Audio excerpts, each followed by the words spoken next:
Hello guys, आज हम start करने वाले हैं ग्लिम्पसेस ऑफ इंडिया की टी फ्रॉम आसाम पार्ट की short summary. Guys, T from Assam से आपको जैसे ही टी का नाम याद आता है ना, वैसे ही आसाम की याद आ जाती है। तो यहाँ पर राजवीर और प्रज्वल नाम के 2 फ्रेंड्स हैं जो आसाम की यात्रा पर जाते हैं और घूमते घूमते उन्हें रास्ते में एक चाय वाला मिल जाता है। वो कहता है चाय गरम चाय गरम। अब ये सुनते ही उनको भी चाय पीने का मन हो जाता है, तो राजवीर और प्रज्वल 2 कप टी ले लेते हैं और पीने के लिए वहां बैठ जाते हैं। तो राजवीर प्रज्वल को बताता है कि हमारे देश में यानी हमारे संसार में 80 करोड़ कप डेली चाय पी जाती है। देखा जाए तो ये एक बहुत बड़ा अमाउंट है, शायद हम इसको नोटिस नहीं करते। तभी राजवीर चारों तरफ के नजारों को देखने में लीन हो जाता है। वहीं पर जो प्रज्वल होता है वो अपनी जासूसी वाली बुक्स को पढ़ना स्टार्ट कर देता है बैठे बैठे। राजवीर की नजर जहां तक जा रही थी, चाय के खेत ही खेत दिखाई दे रहे थे, जहां उसने देखा कि दूर एक छोटी सी बिल्डिंग थी जो कि चाय बागान थी, जहां पर चाय को रखा जाता था, निकाला जाता था, कुछ ऐसे ही किया जाता होगा। चाय के बारे में बहुत सारी कथाएं बताते हैं वहां के लोग, बट एक्चुअली में किसी को नहीं पता कि चाय कहां से आई। आप लोगों को पता है तो कमेंट जरूर करना। चलिए जानते हैं कि चाय आई कहां से है आखिर। वहां के कुछ लोग स्टोरी बताते हैं कि चीन का एक सम्राट था, वो उबला हुआ पानी यानी बॉइल्ड वाटर पीता था। तो उस टाइम में गैस तो प्रोवाइड थी नहीं, लकड़ियों से पानी को गर्म किया जाता था। जब पानी गर्म किया जा रहा था तो उसमें से कुछ पत्तियां, लकड़ियों पे लगी हुई पत्तियां उड़कर उस पानी में गिर गई, जिसके कारण उसका कलर भी चेंज हो गया और टेस्ट भी चेंज हो गया। उसमें खुशबू आने लगी, यानी वो बन गई टी। और कुछ लोग कहते हैं कि बुद्ध के भिक्षुक थे बोधि धर्म के, कि उन्होंने कुछ प्रण किया था।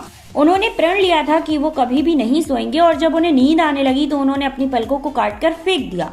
और लोग कहते हैं कि उन्हीं की पलकों से 10 चाय के पौधे उगाए थे। और जैसा कि मैं और आप सभी जानते हैं कि चाय पीने से कुछ टाइम तक नींद को दूर भगाया जा सकता है, तो कुछ लोगों का मानना यही था कि उसकी पलकों द्वारा चाय का निर्माण हुआ था। एक्चुअली में ये सब कुछ रियल नहीं है, ये केवल कहावतें या कहानियां कह सकते हैं जो लोग एक दूसरे को सुनाते चले आ रहे हैं। एक्चुअली में किसी को नहीं पता कि टी आखिर कहाँ से आई और कैसे आई और हमने कब उसको पीना स्टार्ट किया था।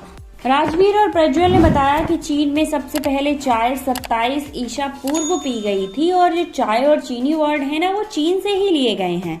16वीं शताब्दी में चाय यूरोप में आई थी, तब इसको दवाई के रूप में यूज करने लगे थे। उसके बाद वो दोनों मरियानी जंक्शन पहुंचे। मरियानी जंक्शन से ढेकियावाड़ी चाय बागान तक गए और उन्होंने देखा कई एकड़ों तक चाय की झाड़ियां ही झाड़ियां दिखाई दे रही हैं। और उन दोनों लोगों ने ये भी देखा कि उन चाय की झाड़ियों में कुछ लेडीज बहुत अलग से कपड़े पहनकर अपने सिरों पर बांस की टोकरियां बांधे हुए चाय की नई नई पत्तियों को चुन रही थी। वहां पर प्रज्वल के फादर उनका वेलकम करते हैं और उनको बताते हैं कि इस टाइम पर टी की नई पत्तियां आती हैं। साथ ही वो ये भी बताते हैं कि नई पत्तियों की चाय बहुत ज्यादा टेस्ट में रहती है और ये मई से स्टार्ट होती हैं, तो मई पे आपको बहुत अच्छी चाय पीने को वहां पर मिल जाएगी। ये सारी इन्फॉर्मेशन राजवीर प्रज्वल के फादर को देता है, क्योंकि उन्हें इन सब बारे में नहीं पता था। तो उसके फादर कहते हैं कि तुम्हें काफी नॉलेज है। तो राजवीर प्रज्वल से कहता है कि और आगे चलो, तुम्हें इसके बारे में बहुत कुछ जानने को मिलेगा।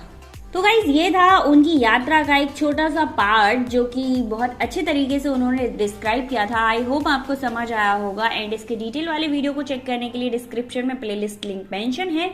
एंड क्लास 10th हिंदी के जितने भी चैप्टर हैं उन सारे चैप्टर्स की समरी प्रोवाइड है। फटाफट से जाकर डिस्क्रिप्शन चेक कर लो एंड अपने फ्रेंड्स को इसको शेयर करो। अगर उनको जरूरत है तो फटाफट से शेयर करो। मिलते हैं नेक्स्ट वीडियो में एक और शॉर्ट समरी के साथ।